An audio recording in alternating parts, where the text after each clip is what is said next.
요한계시록 4장 6절 말씀, 보좌 앞에 수정과 같은 유리바다가 있고 보좌 가운데와 보좌 주위에 네 생물이 있는데 앞뒤에 눈들이 가득하더라. 아멘. 요한계시록 15장 2절 말씀 보겠습니다. 요한계시록 15장 2절, 또 내가 보니 불이 섞인 유리바다 같은 것이 있고 짐승과 그의 우상과 그의 이름의 수를 이기고 벗어난 자들이 유리바다 가에 서서 하나님의 검은 고를 가지고, 그리고 이제 모세의 노래, 또 어린 양의 노래를 불렀다, 이제 이런 이야기가 있습니다. 모세의 노래하고 어린 양의 노래가 뭔지 여러분 아시죠? 뭔지요?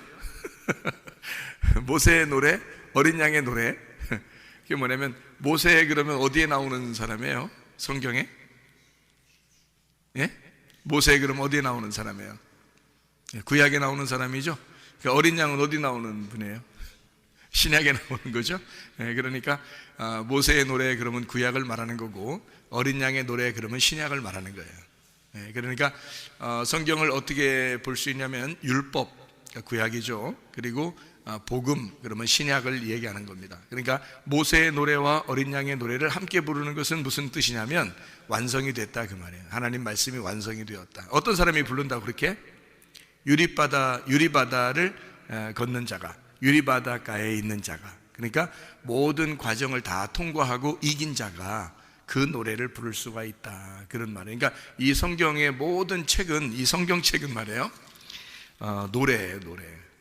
모세의 노래, 어린 양의 노래, 노래라고 얘기해요. 그러니까 이 성경책 자체가 노래죠. 그러니까 우리가 이것을 노래로 보는 사람이 있고, 어떤 사람은 심판으로 보는 사람이 있겠지.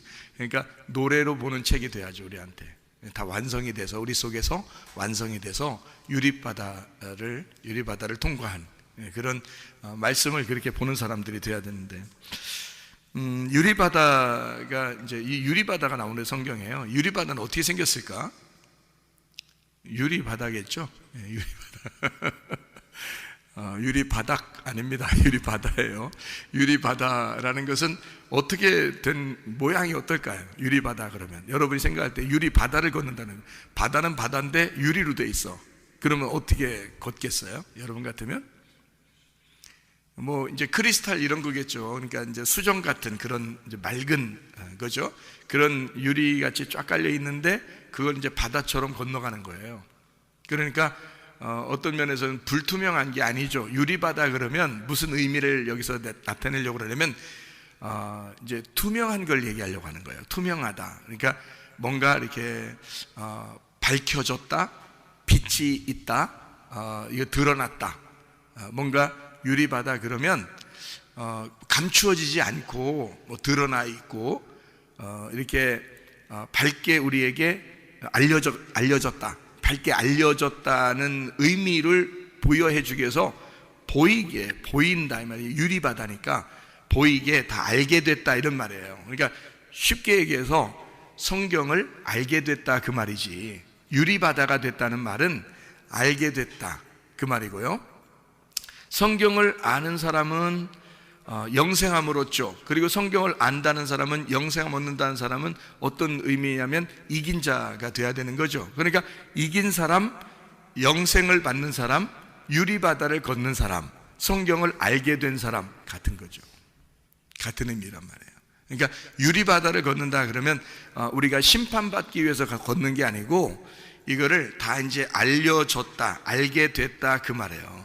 그래서 성경을 알게 된 사람들, 그러니까 여러분과 제가 성경을 좀 알게 됐다 그러면 뭐 그게 뭔데요 이게 생각할지 모르겠지만, 성경을 안다는 것은 전부예요. 우리에게 하나님 말씀을 우리가 알게 됐다는 말은 뭐 이 세상에서 더 이상 뭐 우리가 요구할 게 있나요? 더 이상 우리가 뭐 바랄 게 있나요? 우리가 하나님 말씀을 알게 됐는데 그러면 더 이상 바랄 게 없잖아요 사실은. 그거예요. 그러니까 그렇게 되었다. 더 이상 다른 소망이 없어. 다른 바랄 게 없어. 이미 다 완성이 됐어. 성경을 알게 됐어. 이제 그런 말이죠.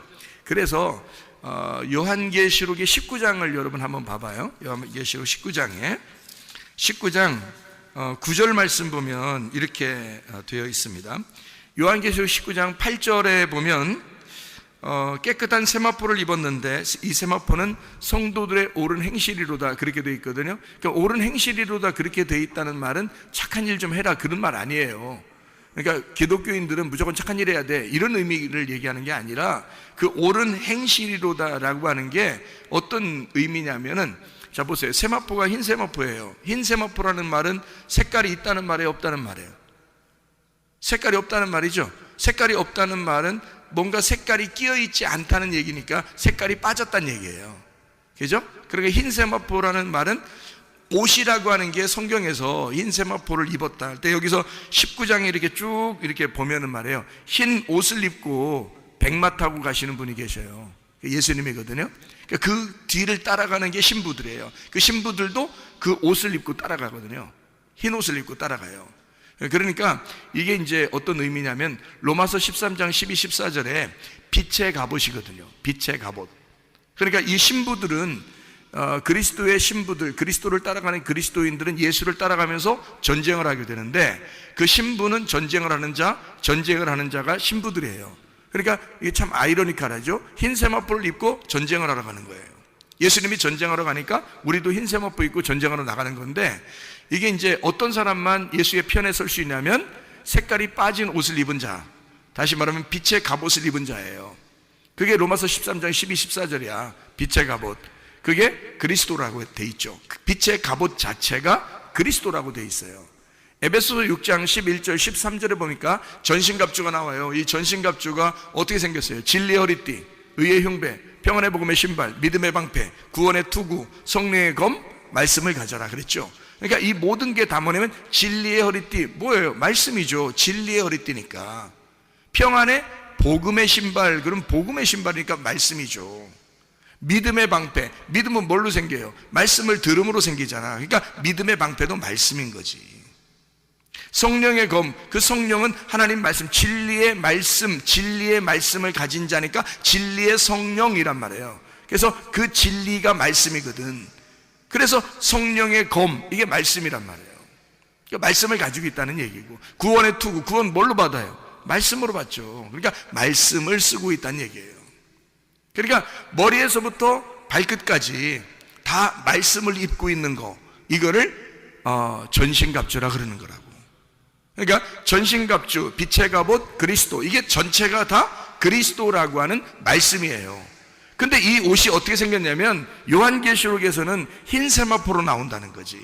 흰 세마포로 나온다는 것은 색깔이 빠졌다는 얘기예요.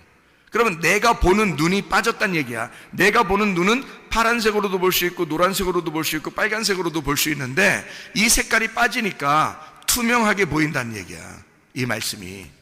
그러니까 진리라는 것은 감추어졌던 게 벗어졌다, 감추어지지 않았다는 게 진리라고 그랬죠. 알레테이아라는 진리가 감추어진 것이 벗어졌다는 말이거든요, 그 말이. 그러면 감추어진 게 벗어지니까 이게 투명하게 되었다, 그 말이거든요. 그러니까 열렸다, 그 말이죠.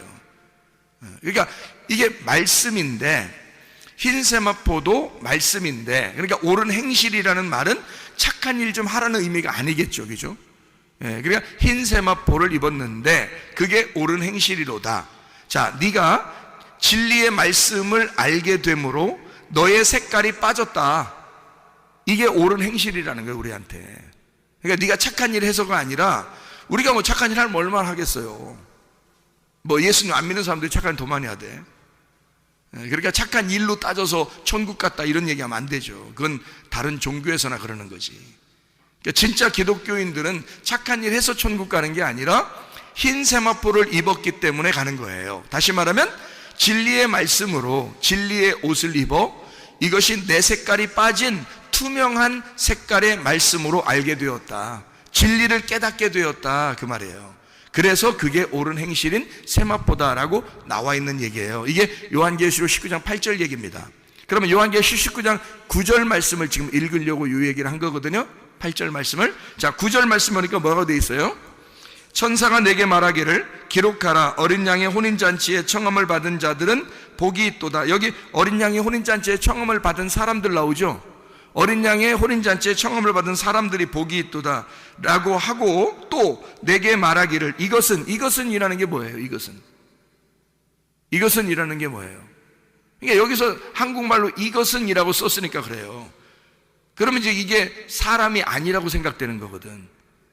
그래서 이제 헷갈리는 건데, 이것은이 잘못된 해석이에요. 여기에 요 말이. 이것은이 아니라 이 사람들은 이란 말이거든요. 이 사람들은, 그렇게 바꿔놔야 돼요. 글씨 지금 바꿔놔도 됩니다. 이것은이 아니라 이 사람들은 이란 말이거든요. 그럼 보세요. 위에 어떤 이 사람들은 이라고 하니까 그 위에가 무슨 말이에요? 어떤 말이에요? 어린 양의 혼인잔치에 청함을 받은 사람들은, 그 말이죠. 혼인잔치에 청함을 받은 사람들은 뭐라고 얘기한다고 여기서 보니까? 하나님의 참되신 말씀이라고 부르겠다, 이렇게 했잖아요. 그러니까 하나님 앞에 어린 양의 혼인잔치에 청함을 받은 그 사람들을 뭐라고 부르냐? 하나님의 참되신 말씀이라고 부르겠다는 거예요.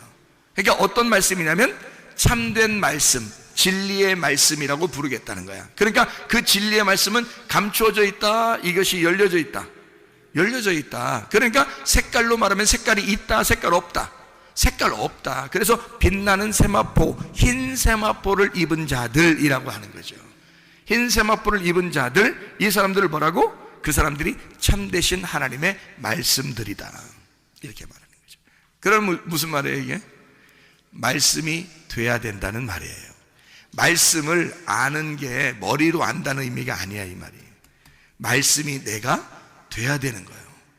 그러니까 내 자신의 삶이 말씀이 돼야 되는 거야. 그거를 참되신 하나님의 말씀이다, 이렇게. 그 사람들이 어린 양의 혼인잔치에 청함받은 사람들이다, 이렇게 되는 거죠. 여러분, 하나님 말씀이 우리가 되면요, 더 이상 바랄 게 뭐 있습니까? 그게 천국인데. 그렇잖아요? 그럼 어떻게 우리가 하늘나라에 천국의 사람이 될 수 있을까? 어떤 사람이 되면? 다 알게 되면. 어떻게 알게 된다고 나와? 오늘 본문의 말씀을 보니까 유리바다를 걷게 되면, 다 투명하게 되면, 다 알게 되면, 이 말이죠. 그러니까 성경을 뭐 어떤 건 알겠는데 어떤 건 잘 모르겠어요, 이렇게 되는 게 아니고, 다 이제 유리바다처럼 밝혀진다는 얘기예요. 다 알게 된다는 얘기야. 그러면 이제 여러분이 고민할 때 어떤 고민을 하냐면, 맞아, 유리바다를 걷게 될 거야. 어디로 가면? 천국 가면. 그래서 천국 가면 유리바다 걷는다 그래. 그래서 그때 되면 뭐 다 알겠지 뭐. 그럼 이제 그 사람한테, 그럼 땅에서는, 땅에서는 어떻게 다 알아? 땅에서는 모르는 거야. 어디 가면 알겠는데, 천국 가면 안 돼. 그러면 여기서 이 땅에서 성경을 왜 배워? 여러분 생각해봐요. 이 땅에서 죽을 때까지 성경 배워야 되는데 우리가 죽을 때까지 성경 가지고 살아야 돼요. 그러면 이 성경책이 여기서 유리바다를 걷는 것 같지도 않고 맨날 불투명하고 맨날 색깔 있는 것 같고 맨날 알지도 못하면 하늘나라 올라가서야 다 알게 되지 당연히. 그럼 이 땅에 성경 배우는 이유가 뭐냐고. 이거 유리바다 걷기 위하여 이게 다 밝혀지기 위해서 우리 배우는 거 아니에요, 이 성경을. 근데 우리는 착각을 해서 하늘나라 올라가야 유리바다 있다고 생각하는 거예요. 그러니까 이 땅에서는 유리바다처럼 투명하게 말씀을 깨달아진다는 말이 안 된다고 생각하는 거예요, 사람들이. 그게 착각입니다. 이 성경책은 창세기부터 요한계시록까지 우리 이 시대보다 훨씬 먼저 다 써놓은 거예요. 지금의 시대의 사람들이 이 성경책 처음부터 끝까지 다 읽어보면서 다 이해할 수 있도록, 그리고 이 말씀이 다 나에게 적용될 수 있도록 내가 참되신 하나님의 말씀이 되게 하기 위해서 쓰여진 책이라는 거죠. 그러니까 이 말씀은 지금 우리가 알아야 되는 거예요. 지금. 그러니까 어느 날 하늘나라 올라가면 알 거야 라는 게 아니고 지금 알아야 되는 거예요. 지금. 그러면 지금 안다는 것을 이제 어떻게 우리가 볼 수 있냐면 이렇게 보는 거죠. 성경책이 이게요, 알지 못하잖아요. 참되신 말씀이라고, 진리의 말씀이라고, 진리의 말씀이라는 게 뭐라고? 깨달아졌다, 이해가 됐다, 비밀이 풀어졌다, 이거예요. 감추어진 것이 벗어졌다는 말이에요. 뚜껑이 열렸다는 말이에요. 그게 계시, 그다음에 진리, 이런 말이거든요. 계시와 진리는 같은 거예요, 의미가. 그래서 의미적으로 보면 같은 거라고요. 계시는 뚜껑 열렸다는 얘기고 진리는 감추어졌던 게 벗어졌다는 얘기예요. 그러니까 모르지 않게 되었다, 내가 모르는 것을 이제 드디어 알게 되었다는 걸 진리라고 그런단 말이에요. 참되다. 그러니까 거짓이라는 말은 그래서 요거를 모르게 됐다는 말이 거짓이에요. 그러니까 잘 모르겠어요. 그러니까 목사도 가르치면서 자기도 잘 모르겠고 배우는 사람도 더 모르겠고, 그러면 둘 다 거짓말하고 있는 거야. 그러니까 이게 우리가 거짓말 살살 친다는 의미가 아니야. 다 앉아있는 사람이나 가르치는 목사나 다 거짓말하고 앉아있는 거예요. 이게. 그러니까 그거는 이제 거짓말 쳤다는 얘기가 아니라, 세상적으로 거짓말 쳤다는 게 아니라 성경 말씀이 감추어져 있는데 이 감추어진 걸 열리지 못해서 모르고 얘기한다는 뜻이에요. 그거를 거짓말하고 있다는 얘기야. 그래서 거짓말하는 사람들을 뭐라고 한다, 성경에서는? 거짓 선지자라 그러는 거예요. 그래서 그러니까 모르고 얘기하면 거짓 선지자인 거야. 그러니까 아무나 목사하면 돼, 안 돼? 안 돼. 아무나 목사하면 큰일 나는 거야. 그러니까 내가 이 성경을 이렇게 알고 보니까 말이에요, 야, 목사하면 안 되겠더라고. 아무나 목사하면 안 되겠더라고. 진짜 하나님이 이걸 열어주시고 아는 사람들만 목사해야 되겠더라고, 실제로.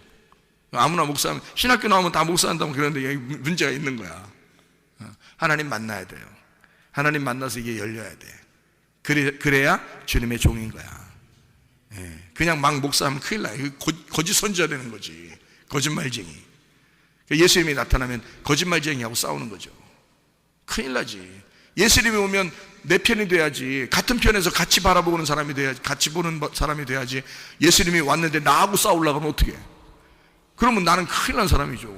그런 사람한테 배우는 사람들은 더 큰일 난 사람들이고, 뭣도 모르고 그냥 막 당하는 거야. 그냥 큰일 나는 거죠. 그래서 여러분과 제가 이 말씀을 제대로 잘 파악하고 깨달아 아는 것이 중요하다. 왜냐하면 이것이 참된 말씀이고, 이 참된 말씀이 이 책과 내가 분리가 돼서 참된 말씀이 되면 안 되고, 이 말씀이 내 속에서 이루어져서 내가 참된 말씀이 돼야 되는 것은 내가 이걸 깨달아졌다, 이 말이에요. 투명한 유리바다가 됐다, 그 말이죠.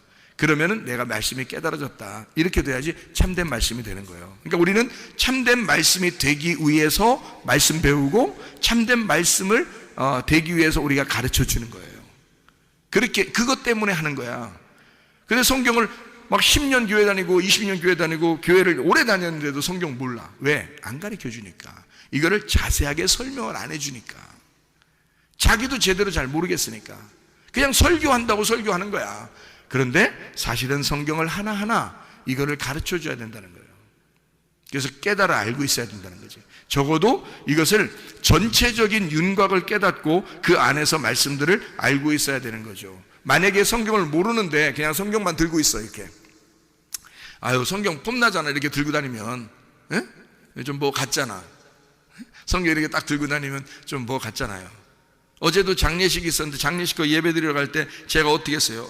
이 성경책 가져갔죠? 이 성경책 들고 있는 거 이게 좀 낡았잖아요. 예? 손을 하도 이렇게 만지니까 성경이 이렇게 낡았거든요. 낡아서 이렇게 다 이게 있으니까 성경 많이 본 사람 같잖아. 응? 이렇게 들고서 그래서 예배 드리러 딱 가면 폼이 벌써 나잖아요. 예? 이렇게 성경이 낡아 있으니까. 그러니까 다 이런 성경책 다 이제 이렇게 싹 보여주면서 한번 그 다음에 다 이제 펴서 이제 예배를 드리면 굉장히 은혜스럽단 말이에요. 어? 자, 이러면 이제 뭐냐면 우상숭배가 되는 겁니다. 이게 왜 무슨 말이냐면 이게 성경을 이렇게 들고 다니면서 이렇게 폼을 딱 잡아 이게 벌써 우상숭배 안 해? 이 성경이 뭔데? 이 성경이 내 속에 들어와서 내가 말씀이 돼야 되는데 이 성경책이 나와 분리가 돼서 따로 이렇게 보여진다 그러면 이 말씀이 뭐가 되냐면 우상숭배가 된다는 얘기예요. 그걸 우상이라 그런다고. 우리 성경 한번 찾아볼까요? 데살로니가 전서 1장 9절. 데살로니가 전서 1장 9절입니다. 뭐가 되어 있냐면 이렇게 되어 있어요. 그들이 우리에게 대하여 스스로 말하기를 우리가 어떻게 너희 가운데 들어갔는지와 너희가 어떻게 우상을 버리고 하나님께로 돌아와서 살아계시고 참되신 하나님을 섬기는지와 이렇게 되어 있거든요. 그러니까 우상을 버렸다는 얘기가 나오고 그리고 참된 하나님의 말씀을 배웠다는 얘기가 나옵니다. 그죠? 그러니까 우상적으로 믿음을 가지고 있었던 사람들도 있었다는 얘기예요. 근데 그걸 버리고 참되신 하나님 말씀께로 돌아왔다 이렇게 얘기하잖아요. 그죠? 여기 요한계시록도 우리가 한번 봐요. 요한계시록 13장 14절 말씀이에요. 짐승 앞에서 받은 바 이적을 행함으로 땅에 거하는 자들을 미혹하며 땅에 거하는 자들에게 이르기를 칼에 상하였다가 살아난 짐승을 위하여 우상을 만들라 이러잖아요. 그러니까 짐승은 우리에게 뭐라고 얘기해요? 야, 우상 만들어 이러잖아요. 우상 만들어. 그런데 하나님은 우리에게 뭐라고 얘기하냐면 너 우상을 버리고 내게 와라 그러잖아요. 그러니까 짐승은 우리에게 우상 만들어라 그러고 진짜 하나님의 말씀을 가진 자는 우상을 버리고 오라고 하잖아요. 그렇죠? 그러니까 우상은 뭐냐? 요거를 이제 우리가 알아야 되겠잖아요. 여기서 말하는 우상이라는 말, 다시 말하면 우상을 제거해야 되니까 우상이 있으면 제거해야 되잖아요.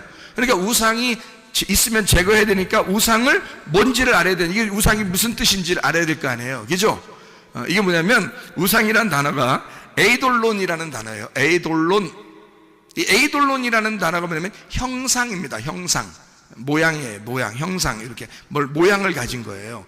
에이돌론. 이게 어디서 나온 단어냐면 에이도스에서 나온 단어예요. 에이도스. 에이도스에서 나온 단어가 에이돌론이라는 단어거든요.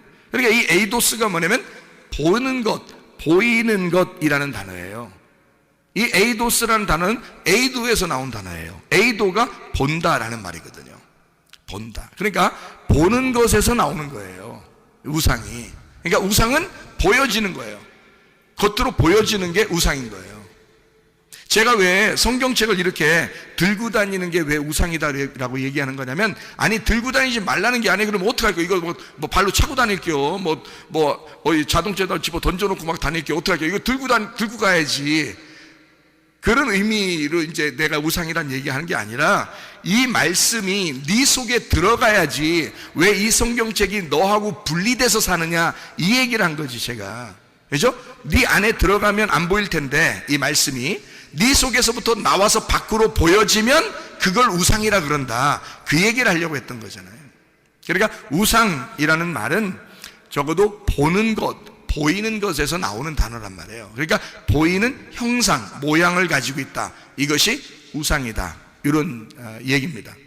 한마디로 말하면 우상이라는 말은 보인다는 말이니까 겉으로 보여지는 것을 의미하니까 표적과 기적도 겉으로 보여지는 거죠. 예, 표적과 기적도 겉으로 보여지는 거예요. 그러니까 표적과 기적을 바라고 기대하고 이런 사람들은 맨날 그거 한번 보면 되는 거지. 한번 보였든지 그거 보려고 했는데 보이는 게 아니라 그냥 가만히 있는데 보였다든지 가만히 있는데 들렸어. 그럼 그럴 수도 있는 거지. 근데 그걸 갖다 계속 그걸 추구하는 사람들이 있어. 계속 그거를 따라. 그래서 아이고 꿈에도 한 번 더 봤으면 좋겠다, 그냥 표적도 더 봤으면 좋겠다, 기적도 더 봤으면 좋겠다, 그냥 환상도 더 봤으면 좋겠다, 뭐 음성도 더 들었으면 좋겠다, 계속 그걸 추구하는 사람들이 있단 말이에요. 바라고 또 바라고 또 바라고 또 바라고. 그런 사람들 지금 말씀을 몰라. 성경을 가만히 진득이 앉아서 성경을 봐야지. 성경을 읽고 성경을 배워야 되는데 그럴 시간보다는 막 기도해서 어떻게든지 보고 싶어 하는 거야. 그건 다 우상이에요. 보이는 거, 이런 걸 우상이라 그러는 거야. 하나님 말씀을 진드감치 앉아가지고 하나님 말씀을 자꾸 배워야지. 말씀으로 너희가 기도하고 말씀을 알고 얘기를 해야지. 근데 이거는 말씀은 자꾸 뒷전이고 자기는 뭔가 다른 걸 자꾸 보고 싶어 하는 거예요. 그것이 우상이란 말이에요. 우상, 내 안에 우상이 있다고 사람들이, 내 안에 우상이 있는 사람들이 있다고요. 또 내 밖에서 우상이 있는 사람들이 있다고요. 그러니까 내 안에서 우상이 있는 사람은 우상 때문에 그리스도의 신부가 될 수가 없어요. 우상 때문에. 여기 성경에는 요한계시록에 우상을 제거해야지 그리스도의 신부가 되거든. 근데 우상 때문에 신부가 못 되는 거야. 그러니까 우상을 빨리 제거를 해야지. 내 안에 있는 우상을 제거해야지. 다시 말하면 내 안에 나의 우상, 나의 바알, 나의 남편, 내 안에 있는 나의 우상을 제거해야죠. 그게 우상이니까 내 속에서 드러난 것은 내가 이런 게 우상이었구나, 내가 잘못된 걸 자꾸 기대하고 바란 게 있었구나. 그럼 빨리 제거하셔야지. 내 안에 있는 거면. 내 안에서 이런 우상이 자꾸 속에서 생각나는 것이 있다면 이걸 빨리 제거해야지. 이게 나를 무너뜨리는 바알이니까. 왜냐면 바알신이라는 게 뭐냐면 성경에서요, 잘 알아야 돼. 바알신, 구약 성경에 보면 바알신 숭배하다가 망했거든. 근데 그 바알신이 뭐냐면 풍요로운 신이에요. 여러분, 풍요로운 신. 바알이라는 게 풍요로운 신이잖아요. 여러분, 풍요를 달라고 한 거거든요, 그 사람들이. 그래서 그 바알신을 숭배한 거야. 그게 하나님이라고 부른 거예요. 그 사람들은 하나님 풍요롭게 해주세요, 좀 잘되게 해주세요, 이런 얘기거든요. 그럼 여러분은 그런 기도 안 하나요? 잘되게 해주세요, 풍요롭게 해주세요 이러잖아요. 그러면 벌써 지금 누구한테 얘기한 거예요? 지금 진짜 하나님한테 얘기한 거 맞아요? 아니면 바알에게 얘기한 거야? 바알에게 얘기했을 가능성이 너무 많은 거지. 왜냐하면 나를 풍요롭게 해주세요 라는 게 바알이란 말이에요. 바알. 그게 내 남편이 나를 책임져야 되니까 하나님 남편은 이 땅에서가 아니라 우리를 하늘나라로 옮기는 거잖아요. 하늘나라로 옮기는 건데 이 땅의 바알은 안 그렇다고. 이 땅의 바알은 나를 이 땅에다가 심어 놓으러 간다고. 그러니까 이 땅에서 무조건 너는 잘 돼야 돼. 그래서 땅에서 아예 그냥 너 살만 나게 해줘야 돼. 그래야 이 사람이 이 땅을 그리워하고 하늘나라를 소망하지 않죠. 근데 이 땅에서 힘들면 힘들수록 어떻게 해? 하늘나라를 소망하게 되지. 하늘나라의 남편은 하늘나라로 오라고 하는 거고, 하늘나라 남편은 나를 이 땅에서 너 정착하지 말고 이 땅에서는 나그네처럼 살고 하늘나라에 빨리 올라와라 이러잖아요. 그죠? 하늘나라의 소망을 가지고 먼저 그 나라와 그의 의를 구하고 너 하늘나라에 올라와라 그러지 않겠어요? 근데 땅에 있는 바알, 땅에 있는 남편은 우리 보고 뭐라고 하겠어요? 자꾸 땅에서 더 잘 되고 땅에서 너 땅을 그리워하고 하늘나라 갈 생각하지 말고 그냥 여기서 더 잘 살아, 이런 얘기 할 거 아니에요. 가만히 생각해 보라고요. 그러니까 내가 보이지 않는 소망을 가지고 하늘나라, 보이지 않는 하나님을 사랑할 거냐, 내가 보이는 이 세상을 사랑할 거냐. 너는 지금 네 속에 우상이 있느냐 이 말이에요. 네 속에 드러난 우상은 제거해야 되고 네 속에 드러나지 않은 우상은 드러나게 해야 된다는 거예요. 그게 말씀입니다.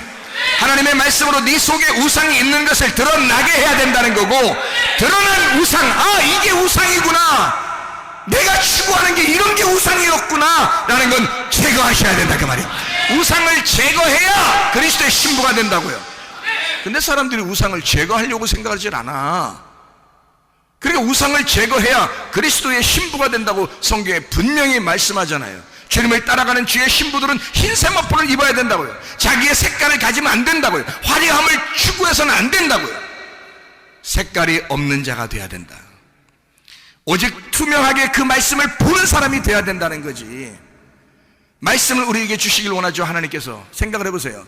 누가복음 11장 13절에 자, 아버지가 좋은 것을 자식에게 줄 줄 알거든 하물며 하나님께서 우리에게 성령을 주시지 않겠느냐. 자, 성령 보여 안 보여요? 안 보여. 성령은 진리의 성령이야. 왜 진리의 성령이라고 자꾸 성경에서 표현하는지 알아요? 성령님을 진리의 성령 그래요. 왜 그러는지 알아요? 그 성령이 오시면 너에게 감추어진 것이 없이 벗어나도록, 감추어지지 않고 다 이걸 알게 깨닫게 해주겠다. 그래서 진리의 성령이라 그러는 거예요. 진리는 그것을 깨닫게 해주는 거니까. 그래서 요한복음 4장 23절 24절 말씀에 영과 진리로 예배하는 자를 하나님이 찾으시니다. 찾으신다는 말을 뭐라고 했어요? 제테오라고 했죠? 제테오라는 말이 뭐라고? 예배한다. 하나님이 그런 사람에게 예배한다는 거. 하나님은 어떤 사람에게? 영과 진리로 예배하는 자. 영과 진리로 예배하는 영이 뭐야? 영이 말씀이고 생명이란 말이에요. 영이 말씀이요 생명이란 말이죠. 그러면 이 영이 말씀이요 생명이, 이 영의 말씀이 진리 깨닫게 되었다. 이게 뚜껑이 열리고 감춰진 것이 없이 이것을 알게 되었다. 이렇게 알게 돼. 이 말씀, 너희들 감춰진 이 보화, 이 말씀을 네가 딱 드러나서 이게 감춰진 것이 열려서 알게 되었어. 아하, 그러면 그게 예배란 말이에요. 이게 영과 진리의 예배라고요. 그냥 무조건 막 흥분하고 그냥 막 손 막 그냥 막 올려가지고 막 흥분하면 그게 예배 드린 건 줄 그거 아니에요. 영과 진리로 예배하는 자를, 그러니까 진리라는 단어만 제대로 깨달으면, 성경에서 진리라는 단어만 제대로 깨달으면 하나님의 성령이 무엇을 원하는지를 알게 되는 거야. 성령은 진리의 성령이니까. 그러니까 진리라는 말은 깨닫게 해주는 거야. 이거를 열어서 깨닫게 해주는 거예요. 그러니까 영이라는 건 말씀 자체고 그것을 깨닫게 해주는 것이 우리에게 예배라는 거야. 그게 하나님이 찾는 예배, 하나님이 예배하는 예배란 말이에요. 그게 그러니까 알게 된다는 게 굉장히 중요한 거지. 모르니까 실수하는 거야. 모르니까 실패하는 거야. 예배가 뭔지를 모르고 그냥 들으니까 막 흥분하는 거예요. 하나님은 그런 흥분한다고 해서 좋아하는 게, 여러분 봐요. 엘리야가 열왕기상 18장에 엘리야하고 바알 숭배자들하고 막 예배 결투 한번 했죠. 영적 전쟁 한번 했잖아. 근데 바알 숭배자들 뭐 이렇게 바알 제사장들 예배 드리는 모습이 어때요? 상당히 막 임팩트 하잖아. 에? 막 그냥 새벽부터 막 그냥 임팩트하게 막 예배하잖아요. 근데 엘리야는 어떻게 예배해요? 스무스합니다.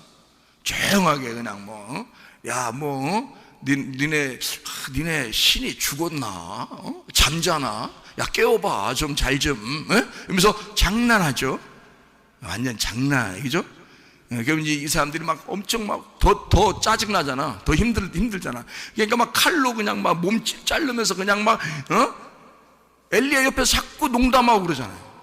그러니까 이 사람들이 얼마나 화가 나겠냐고. 너 장난해? 이러면서 기분 나빠가지고 막 더 칼로 자기 몸을 도려내면서 예배했다고요. 그러니까 굉장하게 예배를 드린 거예요. 근데도 신이 안 나타나. 그렇게 열심히 예배드려도 신이 안 나타나. 왜? 가짜니까. 그게 그런 식으로 예배드리는 게 아니니까. 예배는 엘리야 같이 드려야 되는 거야. 엘리야는 농담했어요. 그럼 농담하라는 예배드리라는 얘기 아니야. 농담해야지 예배다 그런 말이 아니에요. 제가 지금 그 말이 아니라, 잘 봐요.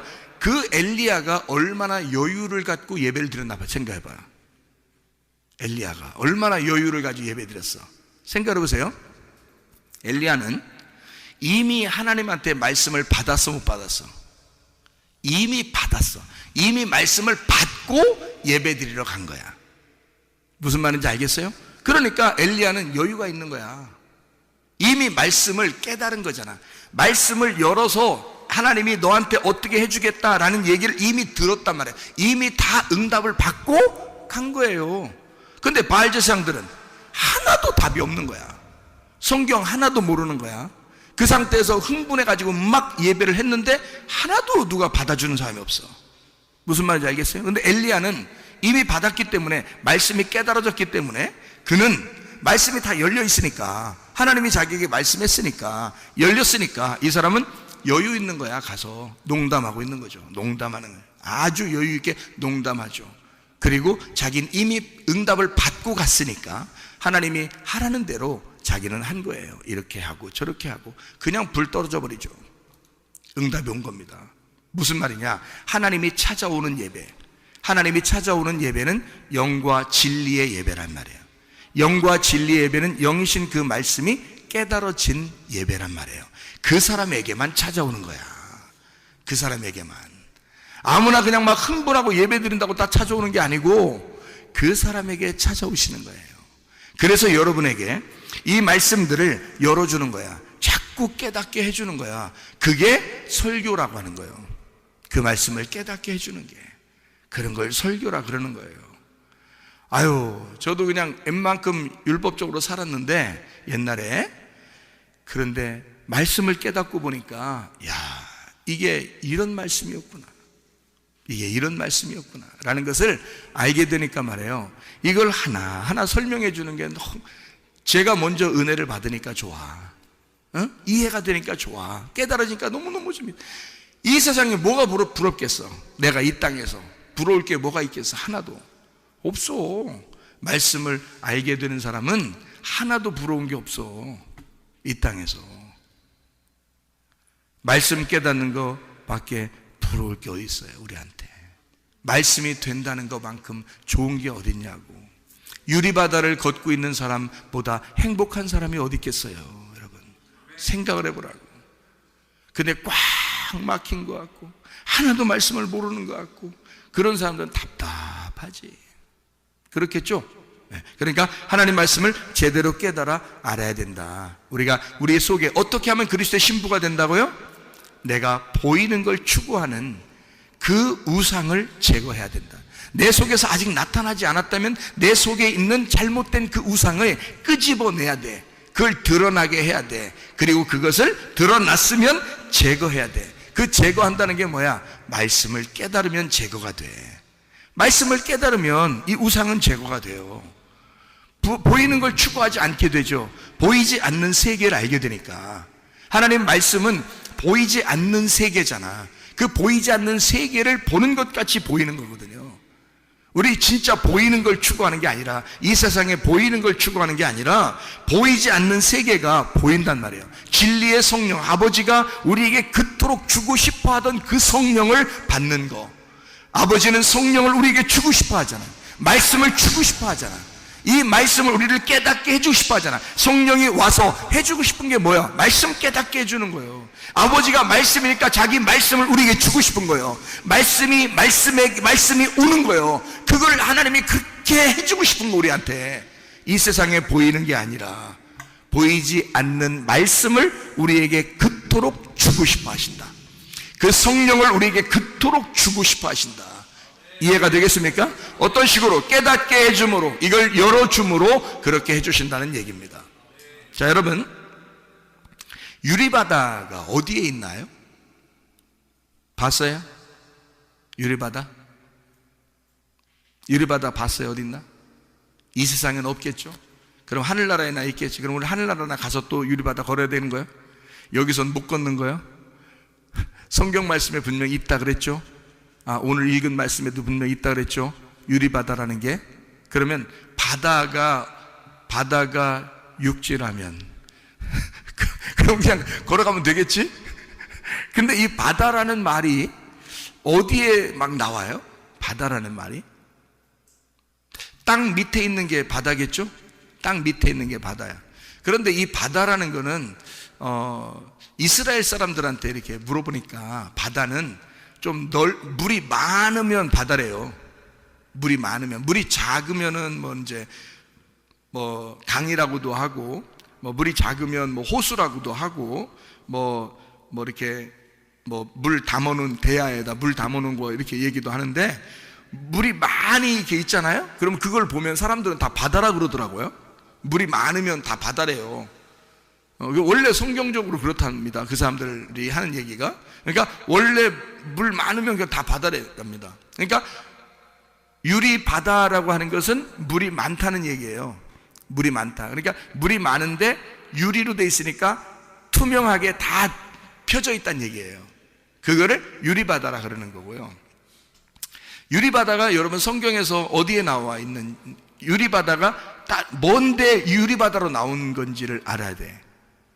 뭔데 유리바다로 나왔어? 바다는 뭐라고? 물이 많은 걸 바다라고. 물이 작은 걸 뭐라고요? 조그만 물이라고요. 그럼 이 조그만 물이 어디에 나오는 거예요? 성경에 어디 있어요? 조그만 물이. 예? 물두멍이 물 조금 담아놨잖아요. 그러니까 손하고 발 씻는 거예요. 손하고 발 씻는 게 물두멍이고, 솔로몬이 성전을 만들었을 때 그걸 바다로 만들었어요. 그러니까 이 물 많은 걸 바다라고 해서 그 성전이나 이 궁전에 물을 많이 담아놓은 걸 바다 이렇게 불렀단 말이에요. 솔로몬이 성전을 지면서. 구약에서 성막을 이렇게 지을 때는, 모세 때 성막을 지을 때는 물두멍이라는 게 반드시 있었어요. 물두멍. 그러니까 이 물두멍은 작은 물이고, 바다는 많은 물을 얘기하는 거예요. 무슨 말인지 알겠죠? 그러면은 유리바다라고 하는 건 원래 모티브가 어디서 나와 있는 거예요? 어디에서부터 출발한 걸까? 물두멍에서부터 출발한 거란 말이에요. 그러면 이제 여러분이 이해하셔야지, 좀씩. 자, 물두멍에서부터 출발했으니까 지금 물두멍을 잘 이해하면 유리바다를 알게 되겠죠? 그래서 물두멍이 어디에 있는 거냐면 성막에 있는 거거든요.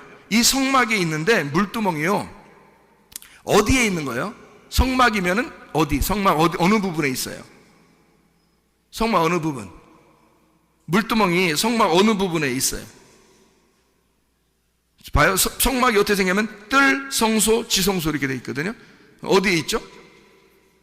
물두멍이. 지성소에 있나?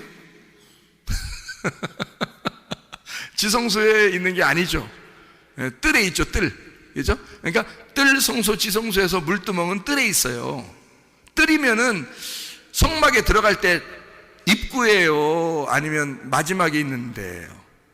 입구죠. 입구면은 시작하는 데예요? 끝난 데예요? 시작하는 데라고. 그러니까 물두멍은 시작하는 거였거든. 물두멍은. 그런데 이 물두멍이 커지면 뭐가 된다고요? 바다가 된다고. 근데 이 바다가 되는데, 이게 커지면 바다가 되는데, 이 바다는 여기 성경적으로 말하면 물바다가 아니라 유리바다가 된다는 거예요. 유리바다. 그러면 이 유리바다라는 말도 사실 어디에 있는 이야기를 쓰고 싶은 거예요. 어디에 있는 얘기를. 물두멍이 있는 곳을 어디라고 그런다고요? 성막이라 그런다고. 그러면 이걸 성전이라 그러죠. 성전, 성막 이렇게 되는 거거든요. 이 성막, 성전은 누구의 모형대로 만드는 거예요? 하늘나라에 있는 하나님의 아들 예수님의 모형대로 만든 게 성막과 성전이에요. 그러면 이 성막과 성전을 볼 때 우리는 누워있는 누구를 볼 수 있어요? 예수님을 볼 수 있는 거죠. 그러니까 누워 계신 예수님을 볼 수 있는 거야. 그러면 예수님의 머리 부분이 어디에 있어요? 지성소에 있겠죠? 무슨 얘기인지 알겠어요? 예, 머리 부분이 지성소야. 그러니까 지성소까지 들어가야 완성이 되는 거야. 어쨌든 무슨 말인지 알겠죠? 그러면은 물두멍이라는 건 어느 부분, 시작이야 끝이라고? 시작 부분에 있다고요. 근데 유리바다는 물이 많은 것을 바다라고 그러는데 그게 유리로 돼 있다고. 그러면 그 유리는 다 보이는 거라고요. 그러면 이게 이쪽 물두멍에 있어야 되는데, 이쪽 물두멍 뜰 쪽에 있어야 되거든요. 뜰 쪽에 있어야 되는데 이게 유리바다가 어디에 있나 한번 여러분 성경을 봐봐요. 요한계시록 4장 6절. 4장 6절에 보니까 뭐라고 되어 있어요? 보좌 앞에 수정과 같은 유리바다가 있고 이랬죠. 보좌는 어디에 있는 거죠? 보좌는 뜰에 있어요? 지성소에 있어요? 지성소에 있잖아. 보좌는, 하나님의 보좌는 지성소에 있잖아요. 그렇죠? 그 보좌 앞에 수정과 같은 유리바다가 있고 보좌 가운데와 보좌 주위에 네 생물이 있는데 앞뒤에 눈들이 가득하더라. 네 생물인데 눈이 뭐예요? 그럼 눈이 하나님의 영이야. 하나님의 영이 가득하더란 말이야. 그럼 하나님의 영의 충만을 의미하는 거죠, 그죠? 그러면 이게 어디에, 이 유리바다가 어디에 있다고? 이게 수정 같은 유리바다가 보좌에 쫙 연결되어 있다고요. 근데 원래 이 물두멍은 뜰에 있는 거거든. 그런데 유리바다가 되면서 어디까지 갔다고? 지성소의 법궤까지 갔다고. 지성소의 법궤 뚜껑을 뭐라 그래? 지성소의 법궤 뚜껑을, 그 언약궤의 뚜껑을 뭐라 그래? 시은좌라 그런다고요. 시은좌. 시은좌가 무슨 뜻이야? 은혜를 베푸는 자리란 말이에요. 그러니까 뚜껑 열리면 안 돼. 뚜껑이 닫혀야지. 뚜껑을 닫아놓고 있어야 심판을 안 하는 거예요. 그래서 여기다가 보좌라고, 왜 보좌라고 했냐면 이 뚜껑이, 법궤 뚜껑을 시은좌라 그래가지고 하나님이 거기에 딱 앉아 계신다는 거야. 그러면 하나님이 거기에 앉아 있으면 누가 열어? 아무도 못 열어. 그래서 이 뚜껑에 딱 앉아 계시기 때문에 아무도 이 뚜껑을 열리지 않거든요. 그러면은 덮어놓고, 이거를 뚜껑을 덮어놓고 사랑하겠다는 거예요, 우리를. 이 뚜껑 열리면 속에 뭐가 있어? 십계명이 있잖아. 십계명이 있어서 그게 나와버리면 다 심판해버리는 거야. 그래서 그 십계명이 안 나오도록 뚜껑을 덮어서 그 위에 앉아있는 거예요. 뚜껑 못 열게, 아무도 못 열게. 그거를 시은좌라 그러는 거예요. 그게 하나님의 보좌. 그러니까 유리바다는 어디에 있는 거냐면 시은좌까지 있는 거야. 그러니까 뜰에 있어야 되는데 시은좌까지, 지성소까지 가 있는 거야. 그러면 원래 물두멍은 요만큼 있어가지고 손발을 씻는 뜰에만 있었던 건데 유리바다는 지성소까지 쫙 펼쳐져 있는 거란 말이에요. 자, 그러면 이 성경이 어떻게 됐단 얘기야? 부분적으로 알던 것이 완전하게 알게 되었다, 그 말이지. 이것이 투명하게 알게 되었다, 그 말이지. 어떤 사람에게? 그리스도의 신부가 된 사람에게. 우리를 신랑이 덮어놓고 사랑하게 되는 그 신부들에게. 그 신부들, 어떤 사람? 흰 세마포를 입은 그 신부들. 이 사람들은 어떤 사람이다? 말씀이 된 사람이다. 말씀을 알게 되어 투명하게 깨닫게 된 자들이다.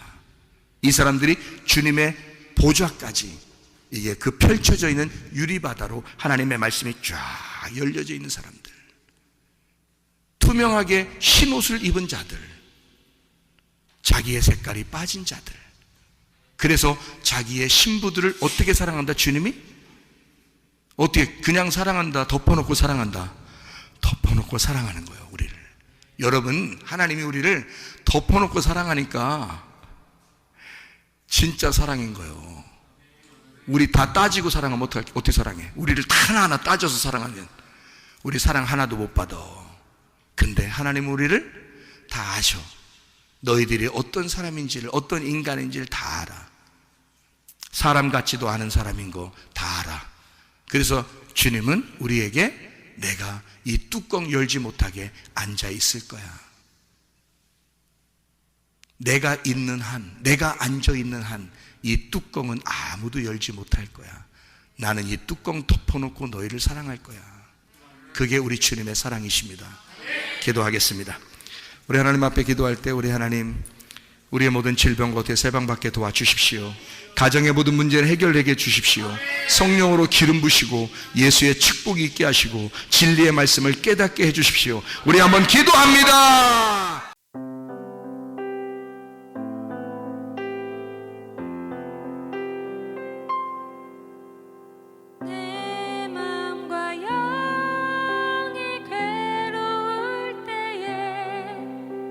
주님께서 위로해 주